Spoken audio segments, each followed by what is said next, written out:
지금부터 로마서를 통한 변화의 시작 25번째 시간을 갖도록 하겠습니다.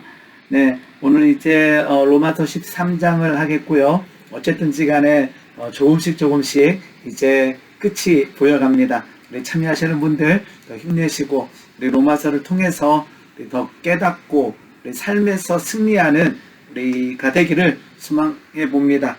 네, 우리가 이제 하나님의 말씀을 보잖아요.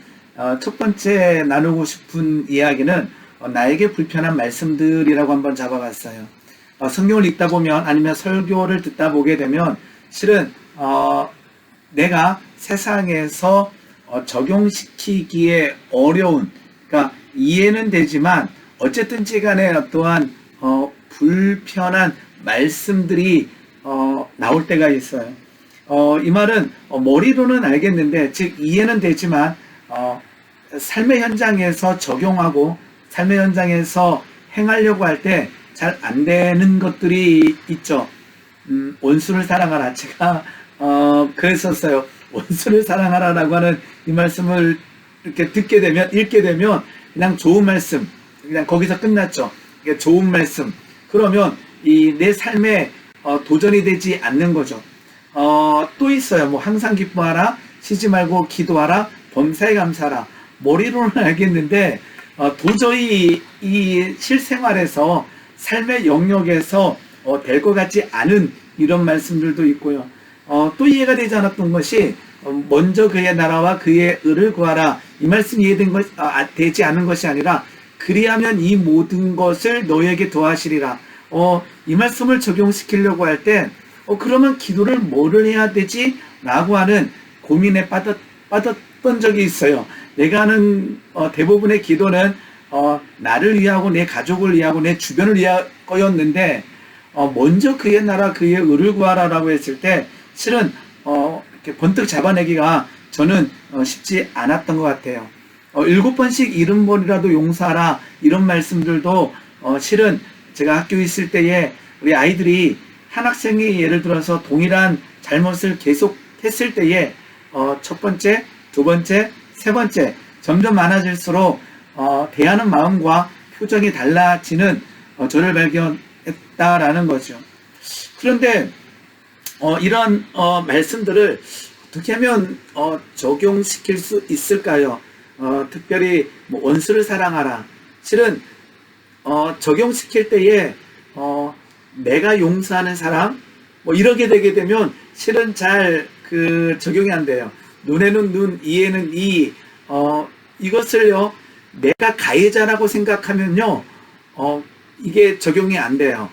내가 가해자일 때는 용서하라라고 하는 것이 더 잘 적용되고, 피해자일 경우에는 그냥 눈에는 눈, 이에는 이 이렇게 되는 거죠. 그런데 하나님의 말씀을 온전히 하나님의 사랑을 온전히 우리가 누리고 이렇게 살아간다면 실은 우리가 연약함 때문에 온전하게 실천할 수는 없겠지만 그렇다고 해서 불편한 말씀이 되지 않을 수도 있다라는 거예요. 항상 기뻐하라, 쉬지 말고 기도하라, 범사에 감사하라도 마찬가지인 것 같습니다.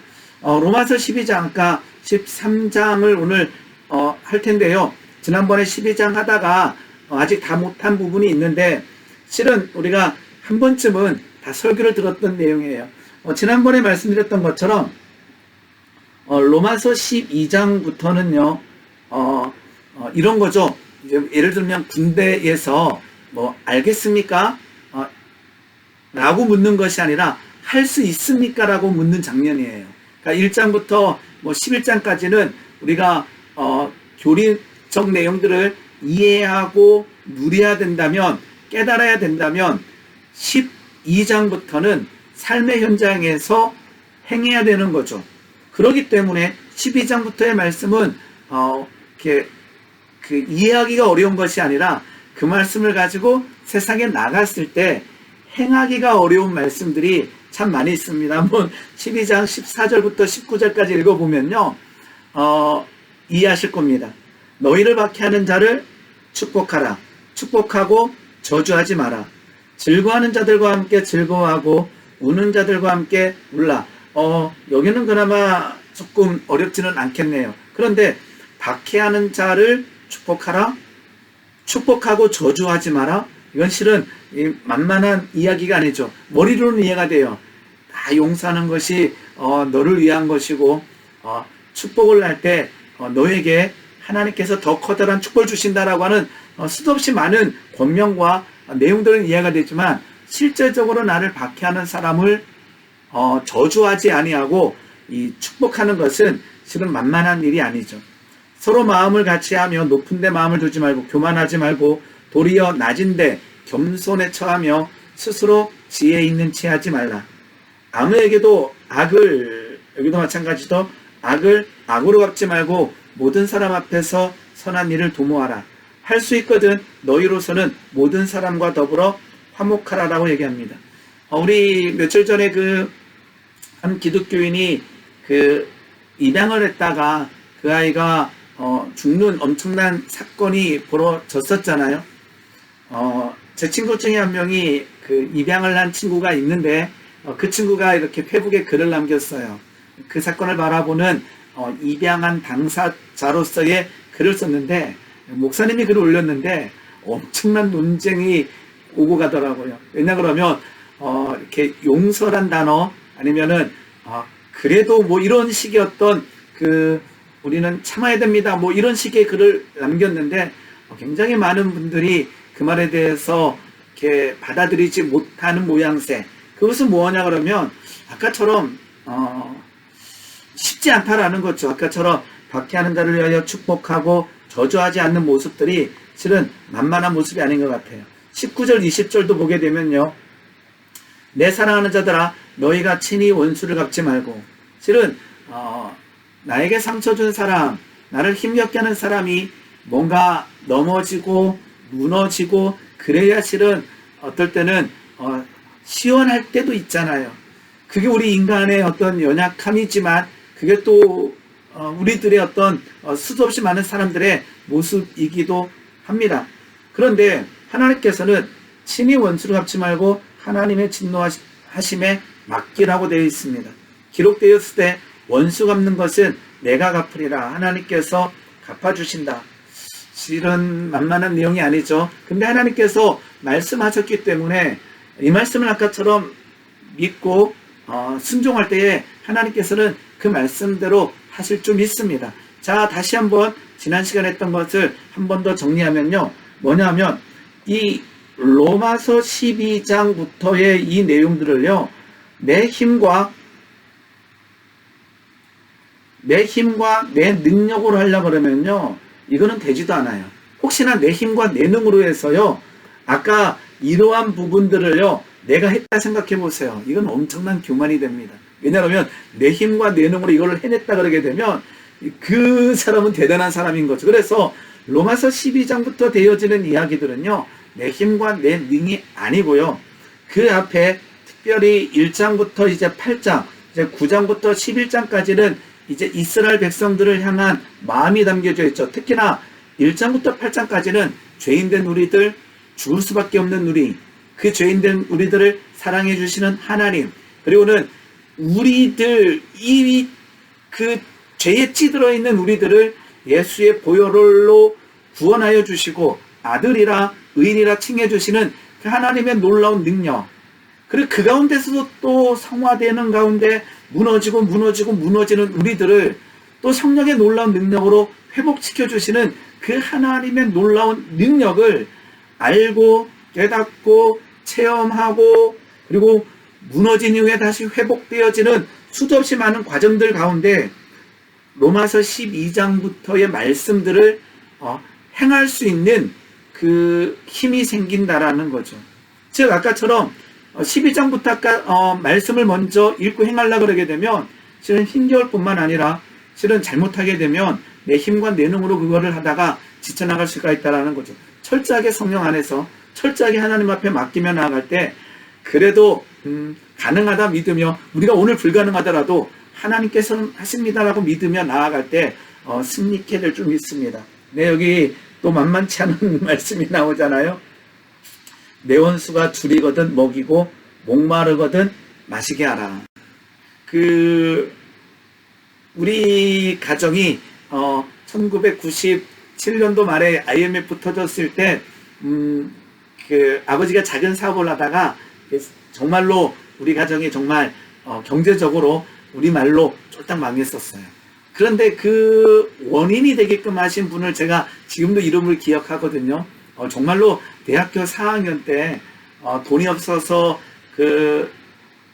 등록금을 내지 못할 상황에 빠졌을 때 참 많이 그분을 저주했던 것 같아요. 그런데 하나님 앞에 나와 엎드리면 엎드릴수록 용서라는 것이 쉽지가 않더라고요. 그래서 제가 그분이 줄일 때 가서 먹이고 목마를 때 마시게 한 적은 없어요. 왜냐 그러면 그때로 본 적이 없기 때문에. 그런데 저의 입술을 통해서 하나님 누구누구를 용서합니다라고 고백하게끔 만드는 때가 있더라고요. 그리고 더 나아가서 7번씩 70번에도 용서라고 하는 이 말씀은 언제 내 삶에 적용이 되기 시작한다 그러게 되면 제가 동일한 잘못들, 동일한 넘어짐을 수도 없이 하면서 하나님 앞에 나갔던 시기가 있어요. 넘어지고 다시 회개하고 또 동일한 것에 넘어지고 그러다 보니까 이게 죄가 아니다 생각하게 되면 아무것도 아닌데 하나님의 말씀 가운데 잘못했다 생각하고 회개하고 또 넘어지고 회개하고 또 넘어지는 가운데 7번씩 70번 용서라는 것은 내가 다른 사람에게 적용하는 것도 하나님의 말씀이지만 그 말씀을 하신 예수님께서 나에게 적용하신다라는 거죠. 그러면 이거는 엄청난 감격이 되는 거예요. 이게 아까처럼 너의 원수가 줄이거든 먹이고 목마르거든 마시게 하라. 우리가 하나님과 원수 됐잖아요. 우리 하나님 앞에 하나님의 말씀을 지키지 못해요. 우리는 원수 된다잖아요. 그런데 놀라운 것은 우리가 하나님의 원수 됐을 때 우리를 먹이시고 우리를 마시게 한다라는 거예요.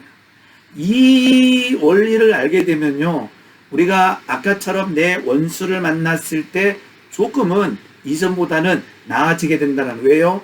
원수된 우리를 하나님께서 예수의 보혈로 구원해 주시고 그 원수된 우리를 하나님께서 생명을 주신다라고 하는 이 말씀이 믿어지면요, 이거는 너무나 실은 감사한 말씀이 된다라는 거죠.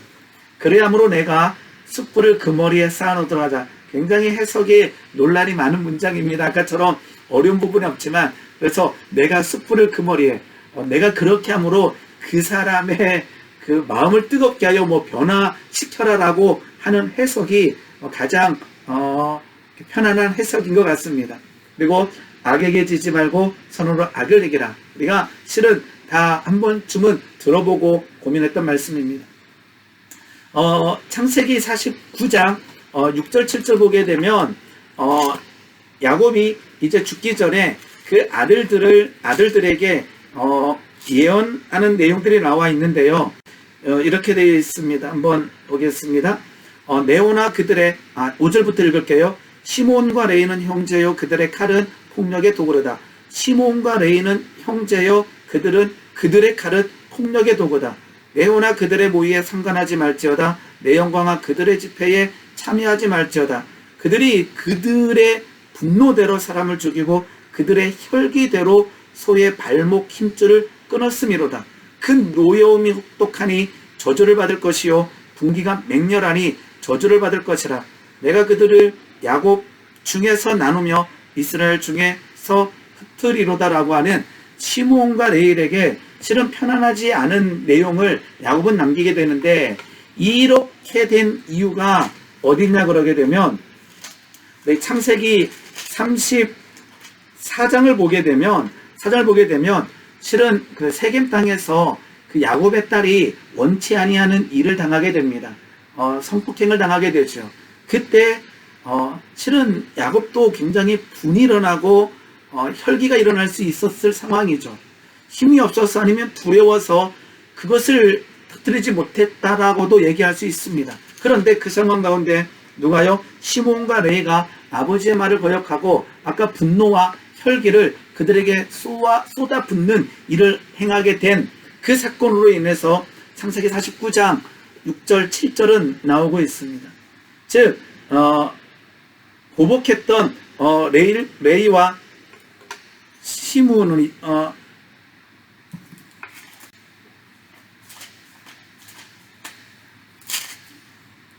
시므온이죠. 네.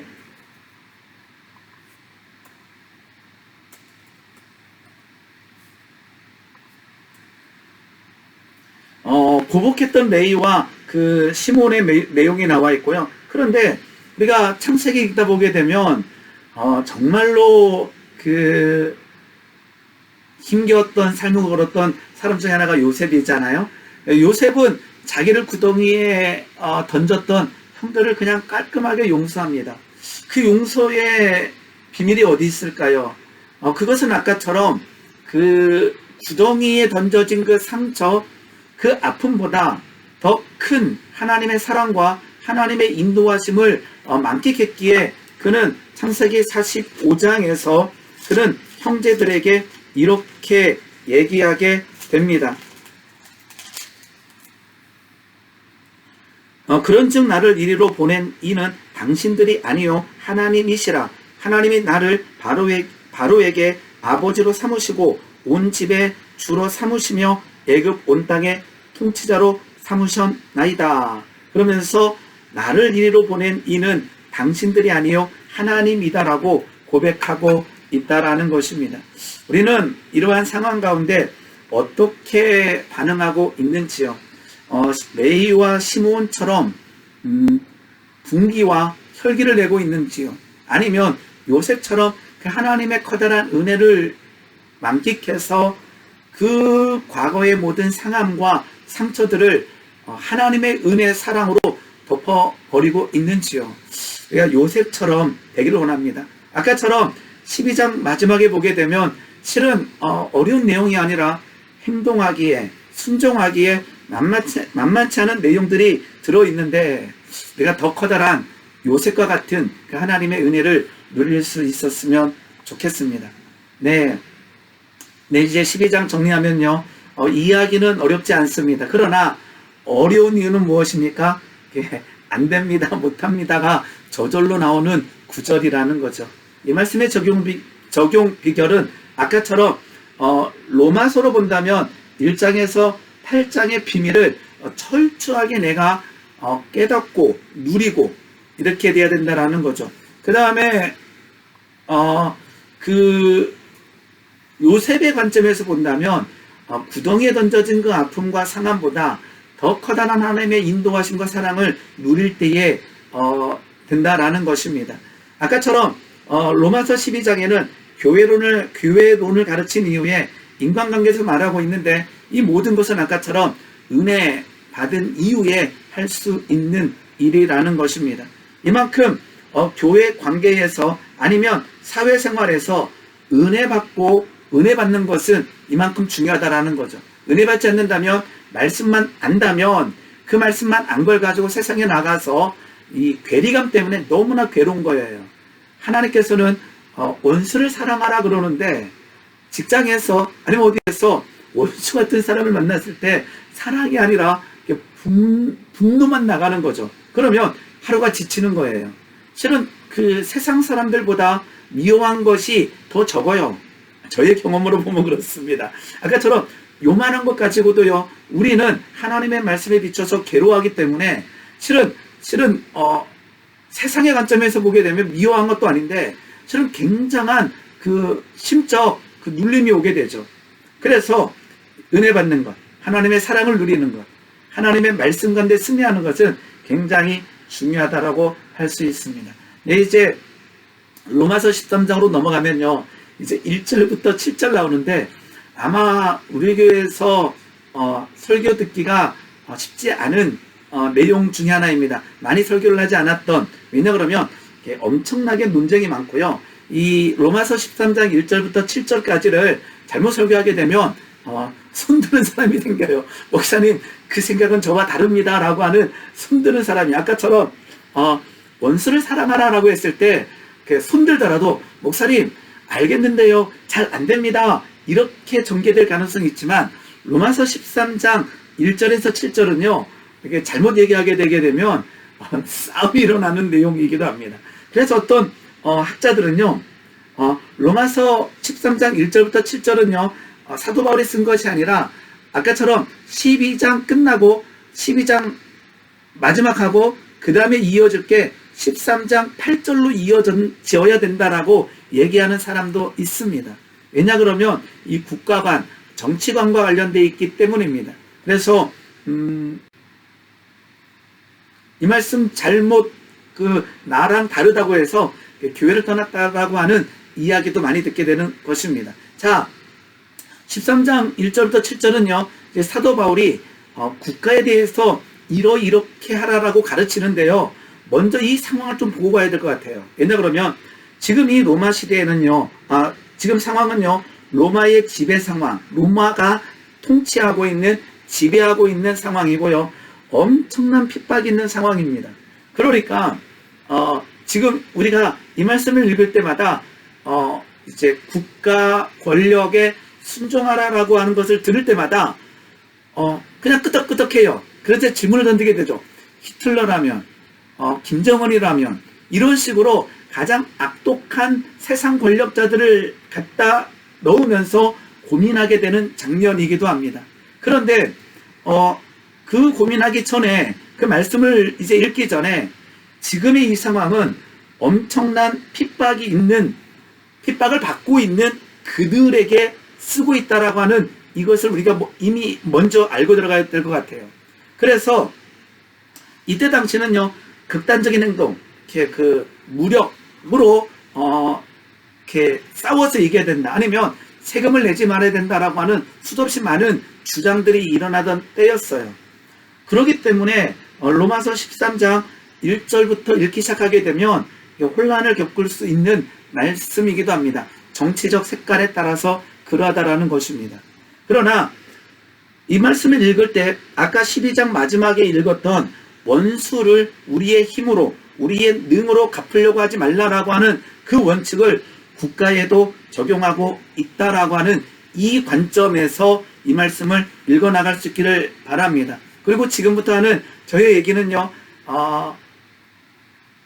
정확한 해석이 아닐 수 있다라는 것을 이해하시고 듣기를 바랍니다. 자, 먼저 그냥 성경을 그대로 읽어나가겠습니다. 각 사람은 위에 있는 권세에 복종하라.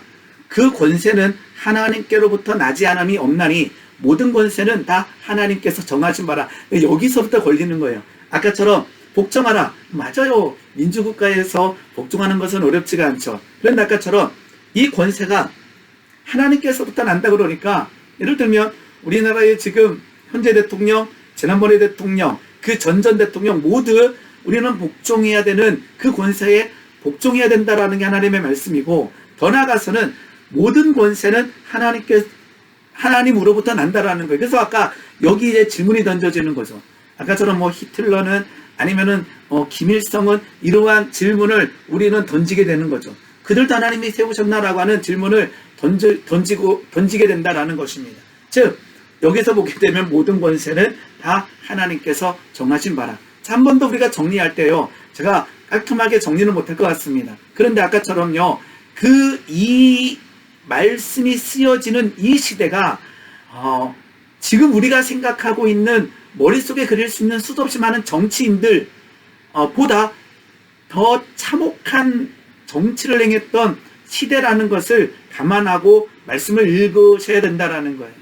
그리고 그러므로 권세를, 다스리는 자들을 거스리는 자는 하나님의 명령을 거스린다. 그러니까 아까처럼 말씀 해석에 따라서는 굉장히 충돌이 일어날 수 있는 거죠. 권세에 거스리는 자, 하나님의 명령을 거스림이니 그 거스리는 자들은 심판을 자취하느니라, 스스로 취한다라고 얘기하고 있습니다.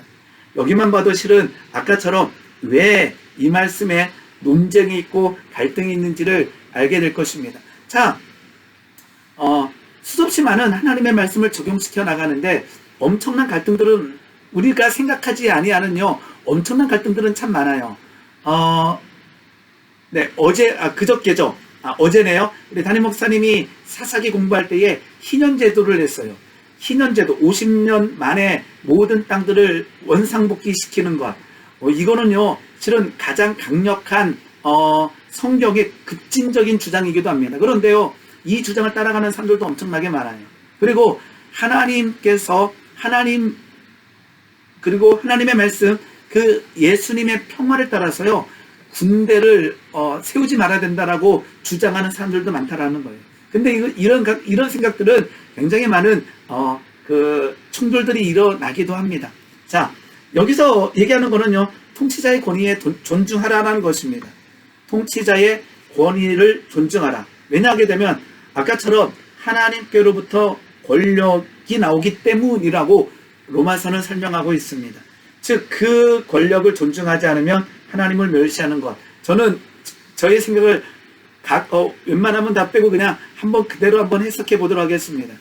다니엘 4장 32절 보게 되면 지극히 높으신 이가 사람의 나라를 다스리시며 자기의 뜻대로 그것을 누구에게든지 주시는 줄을 알기까지 이르리라. 이렇게 다니엘서에도 기록되어 있습니다. 어쨌든지 간에 로마서 13장 1절은 각 사람은 위에 있는 권세에 복종하라. 그러면 요즘에 상황가도 우리는 한번 생각해 볼 수 있는 거예요. 우리가 코로나로 인해서 교회도 예배가 제한당하는 느낌을 받게 되잖아요. 그때 많은 교회가 지금 아마 들어가 있을 거예요. 헌법 소원을 냈는데 나라가 정부가 종교의 자유를 억압하는 것은 헌법에 위배된다 그래가지고 아마 신청을 해놨을 거예요. 그리고는 이제 교회에서 이렇게 아주 강력하게 현 정부를 이렇게 비판하는 내용들이 있을 때 과연 그들은 어떠한가라고 하는 질문을 던질 수가 있어요. 제가 정답은 내리지 않겠지만, 제 생각을 얘기하지 않겠지만, 이런 상황에 이 말씀을 적용할 때 굉장히 실은 기도하고 또 기도하면서 내 생각을 정리할 필요가 있다라는 것입니다. 자, 예수님 한번 보겠습니다. 예수님은 어땠는가? 그때 당시 당연히 아까 로마 총독이었던 빌라도에게 재판을 받으셨습니다. 실은 전형적인 그때 당시로 보게 되면 불법적인 재판이었죠.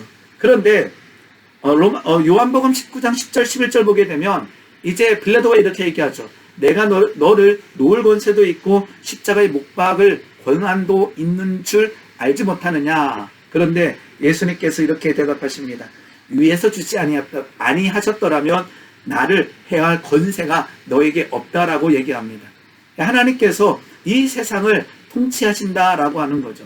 자, 아까처럼 이제 여기까지 쭉 한 걸 가지고 이 말씀을 우리의 현실의 정치와 연관시키게 되게 되면 실은 굉장히 난감한 부분들이 많게 됩니다. 그래서 그러면 항상 저항은 안 되는 건가라고 하는 질문을 던지게 되죠. 예수님도 이제 거룩한 분노를 일으켰다라고 하는 주장을 하면서 이제 하기도 합니다. 그래서 이러한 경우에는 교회가 정부에 반항할 수 있다라고 이렇게 주장한 사람들이 많습니다. 가장 첫 번째로 예를 들면 정부가 교회의 역할을 하려고 할 때는 교회가 순응하는 것이 아니라 반항해야 된다. 여러 가지 주장들이 있다라는 거죠. 오늘 거기까지는 가지 않겠습니다. 자, 13장 3절도 한번 보겠습니다. 다스리는 자들은 선한 일에 대하여 두려움이 되지 아니하고, 이 말은 뭐냐 그러면 선한 일을 하는 사람은 다스리는 자가 두렵지 않다라는 거예요. 악한 일을 하는 사람은 다스리는 자가 두렵다라는 거죠. 내가 권세를 두려워하지 아니하려느냐? 그러면 뭐 하면 돼요? 선을 행하면 돼요. 아까처럼 권세가 두려운 대상이 되지 않기 위해서는 우리는 선을 행하면 됩니다. 아까처럼 다스리는 자는 통치자, 법을 행하는 자가 되겠죠. 그런데 두려움을 갖는 자가 누구입니까? 악한 일을 행하는 자는 두렵게 되어 있습니다. 그러면 권세를 두려워하지 않는 자는 선을 행하는 자이고 그것은 법을 지키는 자가 되는 것입니다.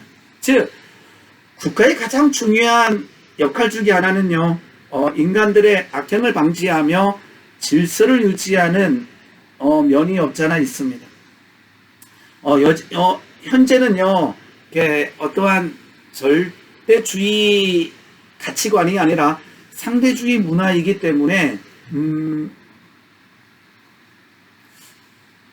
굉장히 조심스러운 거죠. 제가 이 얘기는 잠깐 제가 이제 의문 가졌던 것 중에 하나인데요.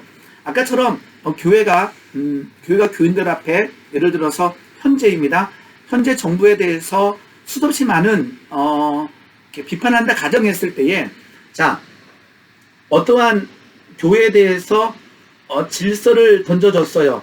교회에다가 질서를 던져줬죠. 지금 방역지침 때문에 이렇게 하라 라고 했을 때 교회가 이 질서에 반발하는 모양새들이 몇몇 교회에서 나왔어요. 실은 잘못된 주장이 전혀 아니에요. 왜냐면 그 내용을 잘 들어보게 되면요, 몇몇은 저와 다른 면도 없잖아 있습니다. 그런데 예배에 대한 갈망 수도 없이 있습니다. 근데 제가 본 것은 그게 아니라요, 자, 교회가 그것에 대해서 뭐 할 때 저항을 했어요. 한번 보시기 바랍니다. 누가 저항하고 있는지. 요즘에 술집이 저항하고 있습니다. 이태원에서 지금 영업을 하지 않으면서 다 환하게 불을 켜는 일들을 하고 있어요. 그 다음에 여기저기서 다 저항을 하는 거예요. 그러면 결국 어떻게 되냐 그러면요, 결국은 어디가 되느냐, 무질서의 상태가 되는 거고요. 결국은 그러다가 어떻게 되느냐, 그러면서 이제는 다시 절대적인 어떤 사고와 가치관이 팽배하게 돼요. 그러면서 야, 민주는 안 돼, 맞아, 그냥 놔두면 안 돼, 세게 강하게 이런 식으로 오게 된다라는 거죠. 참 재밌는 것은요, 히틀러가 나왔다라는 거예요. 왜요? 그러한 어떠한 나올 수 있는 배경이 됐기 때문에 그가 나오게 되고 그가 통치할 수 있는 그런 상황이 생기는 거예요. 그래서 상대주의 문화가 팽배해지고, 그 다음에 그러한 상황 가운데 들어가다 보게 되면 그때부터는요, 내 의견을 말하는 방법들, 즉 질서를 깨는 것들을요, 점차 줄여나가야 됩니다. 왜냐 그러냐면요, 굉장한 무질서의 사회가 되고, 즉 그러한 가운데서 무질서가 되게 되면요, 다시 강력한 법, 강력한 통치, 이런 게 나오게 된다라는 거죠. 네, 한번 13장 4절 보게 되면요, 그는, 통치자들은 하나님의 사역자가 된다라고 얘기하고 있어요. 그래서 아까처럼 이 다스리는 자, 여기다가 히틀러 아니면은 김일성 이렇게 대입하게 되면요, 굉장히 생각들이 복잡하게 돼요. 그는 하나님의 사역자가 되어 내게 선을 베푸는 자니라. 쉬운 성경 보게 되면 이렇게 되어 있습니다. 통치자는 여러분에게 유익을 주기 위해 일하는 하나님의 일꾼입니다라고 성경은 기록하고 있습니다.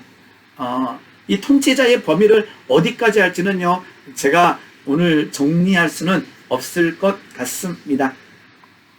네, 6절 7절 한번 볼게요. 너희가 조세를 바치는 것도 이로 말미암나, 조세를 바치는 것도 이러한 이유로 말미암음이라. 그들이 하나님의 일꾼이 되어 바로 이 일에 항상 힘쓰느니라. 모든 자에게 줄 것을 주되 조세를 받는 자에게 바치고, 나오죠? 조세를 받는 자에게 바치고, 관세를 받을 자에게 바치고, 두려울 자를 두려워하고 존경할 자를 존경하라. 세금을 잘 내야 됩니다. 우리 미국이나 우리 캐나다는요, 이 세금 관계를 굉장히 중요하게 여기는 것 같아요. 우리 한국 사람들은 세금을 이렇게 줄이기를 원하고, 정말로 이렇게 여러 가지 방법으로 이렇게 떼먹고 싶잖아요. 예전에 LA에서 흑인 폭등이 있었는데, 실은 한인들에 대한 반감이 아니었죠. 그런데 흑인들의 폭발했던 데가 한인 지역이어서 한인 사회가 엄청난 어려움을 겪었어요. 그런데 이때 당시에 미국 정부에서 그 피해 보상을 해주겠다 그랬어요. 그래서 한국 사람들이 이 피해 보상을 하게 되게 되면 자기가 이만큼 손해봤다라고 써내야 되잖아요.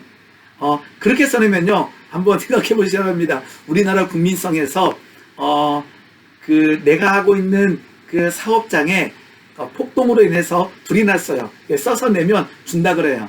그래서 쭉 써서 내면요, 다 못 받았다 그래요. 왜냐하면 굉장히 난감한 일들이 일어났다 그러네요.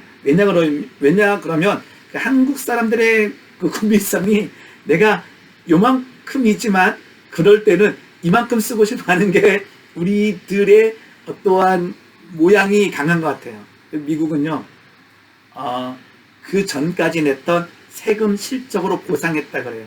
굉장히 깔끔하죠. 그래서 수도 없이 많은 사람들이 이렇게 힘들었다라고 얘기합니다. 왜냐하면 그 전까지 아까처럼 세금을 막 적게 내고 탈세하고 줄이려고 하는 모양새가 그대로 거기서 나타나다가 보상을 아주 실은 좋은 방법인 거죠. 이제까지 신고한 수익이 있고 신고한 모든 모양새들이 있으니까 그거대로 보상했다라고 하는 이야기가 있습니다. 네. 아까 다시 사랑이 나오잖아요. 그래서 아까 1절부터 7절까지를요, 빼버리고 싶은 거예요. 아까 12장 마지막에도 사랑으로 끝났잖아요. 그리고 8절에 사랑이 나옵니다. 그래서 요거를 아까 어떤 그 학자들은 1절부터 7절을 빼버리고 싶어 하는 사람들이 많았던 것 같아요. 하나님의 말씀은 뺄 수가 없습니다. 자, 다시 8절부터 10절은요, 어려운 내용이 들어있지 않습니다. 피차 사랑의 빛 외에는 아무에게도 아무 빚도 지지 말라. 남을 뭐하는 자? 사랑하는 자가 율법을 다 이루었느니라. 간음하지 말라. 사랑하는 사람은 간음하지 않게 되죠. 그저 이웃을 사랑하게 되면 간음할 수가 없죠.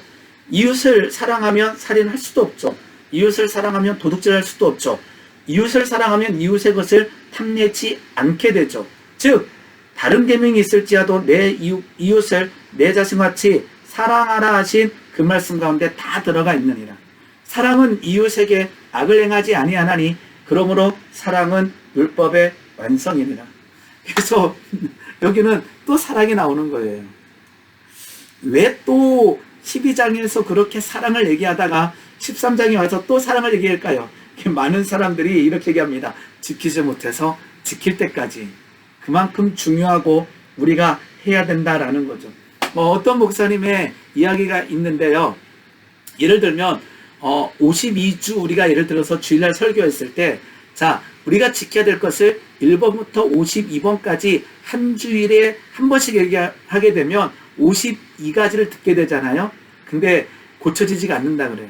그래서 어떤 목사님은 이렇게 주장하시는 분이 있어요. 한 가지 주제를 석 달에 한 번씩. 그래야, 왜요? 석 달 동안 얘기하고 또 얘기하고 또 얘기해야 우리가 어느 정도 고칠 수 있는 가능성이 있다라는 거예요. 제가 그 글을 읽고 얼마나 감사한지 모릅니다. 왜냐 그러면 설교할 때마다 내가 이거를 또 강조해야 되나? 일어나십시오를 또 얘기해야 되나? 그런데 왜 하나님께서는 왜 다시 얘기할까요? 지키지 못해서. 그만큼 어려워서. 그래서 지킬 때까지, 할 수 있을 때까지. 그리고 그만큼 또 사랑이 중요하기 때문에 하나님께서는 강조하고 또 강조하고 있는 줄 믿습니다.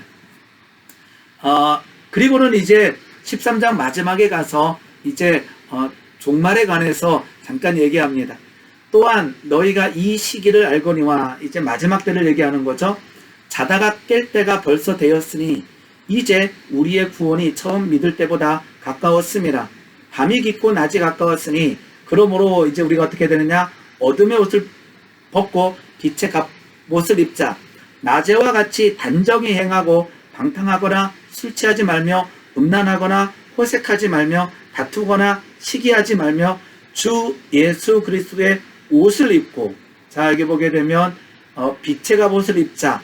단정히 행하다. 예수 그리스도의 옷을 입고 정욕을 위하여 육신의 일을 도모하지 말라. 역시 어려운 것이 하나도 없습니다. 그냥 읽고 다 이해되는 말씀입니다. 중요한 것은 무엇입니까? 이해됐느냐가 아니라 하고 있느냐, 행하고 있느냐라는 거죠. 단정히 행하라. 우리가 이러한 삶의 형태는요, 단정히 행할 수 있는 것은 우리가 오늘 이 시기가 종말이라고 하는 것을 믿고 알 때에, 즉 오늘 내가 단정히 행할 수 있는 사람은 내일 예수님이 올 수 있다는 것을 믿는 사람은요, 오늘 흐트러지지가 않는 거예요. 우리 예를 들게 되면 우리 이렇게 병이 걸려서 이렇게 며칠밖에 남지 않았다라고 하는 이야기를 들을 때가 있잖아요. 그렇게 해서 간증하러 다니시는 분들도 있고요. 근데 그분들은요, 흐트러지지 않는 것, 우리들보다 흐트러지지 않는 면을 보이는 것 같아요. 왜냐 그러면 아까처럼 그 시기를, 정확한 날짜 시기는 알 수 없지만 그것을 준비하면서 오늘 살기 때문에 오늘의 삶이 아까처럼 방탕하거나 술 취하거나 음란하거나 호색하거나 다툼이나 시기가 아니라, 정욕이 아니라 은혜 가운데 단정히 행하고 승리하는 삶을 살아가고 있다는 것입니다. 조심할 것은요, 종말이라고 했을 때 두려움이 아닌 평강이라는 것입니다. 자, 그래서 이 마지막 때에는요, 마가복음 13장 35절 보게 되면 그러므로 깨어 있으라. 주의하여 깨어 있으라라고 하는 깨어 있으라라고 하는 말씀을 많이 합니다. 마지막 때를 살아가는 우리들에게 권면하시는 말씀인 거죠. 중요한 것은 그 마지막 때에 살아가는 것은 두려움이 아니라 성령 안에서의 평강. 그래야 아까처럼 우리가 쾌락이나 방탕에 들어가는 것이 아니라 단정히 행할 수 있다라는 거죠. 그리고요, 도피하는 삶이 절대 아닙니다. 우리가 그 종말론을 가르치시는 분들 중에 실은 마지막 때라고 하는 그 말 자체가 잘못된 것이 아니죠. 왜냐하면 예수님께서는 재림하실 거라는 것을 계속 말씀하셨기 때문에. 그런데 그 종말의 때를 기다리는 우리가 도피하는 것이 아니라 오늘 이 시간에 평강 안에서 최선을 다하는 거죠. 그래서 이렇게 가르치고 있다면 잘못된 것 같아요. 시기와 때를 얘기하고 있다면 그거는 잘못된 거죠. 그리고 두 번째는 종말로 인해서 우리에게 두려움을 심어주는 거죠. 우리 그 종말하고는 관계가 없는데 우리 이런 드라마를 우리가 봤던 적이 있을 거예요. 예전에 뭐 전설의 고향 봤던 분들은 알 것 같아요. 이렇게 스님 같은 분이 이렇게 막 그 큰 집 앞에 가서 이렇게 목탁 두드리면서 한마디 하고 가죠. 이 집에 뭔가 뭐 이렇게 잘못된 기운이 있다라고 해서 가버리면 누군가가 듣고 막 쫓아가서 두려움을 심어주고 막 쫓아가서 제발 방법은 하게 되면 절대 없습니다가 하다가 딱 한 가지 방법은 있기는 한데 이게 두려움을 심어주면서 이렇게 뭔가를 하게 만드는 거죠. 자, 종말이라고 하는 것은요, 요한계시록은요, 우리에게 두려움을 주는 책이 아니라 그 고난과 역경을 소망을 가지고 이기게끔 하는, 오늘을 승리하게끔 하는 말씀이라는 거죠. 즉, 우리는 일상에서 오늘도 최선을 다해서 승리하는 삶을 살아야 됩니다. 도피하는 삶이 아니라, 현실을 도피하는 삶이 아니라 오늘 살아가는 이 현실에서 말씀 안에서 승리하는 삶을 살아야 된다라는 거죠. 그리고 아까 13장 12절 말씀처럼 어둠이 아니라 빛으로서, 그리고 아까처럼 단정히 향하는 세상의 재미, 방탕 이런 것이 아니라, 음란 이런 것이 아니라 단정히 행하는 삶의 모습이 우리에게 나타나야 될 줄 믿습니다.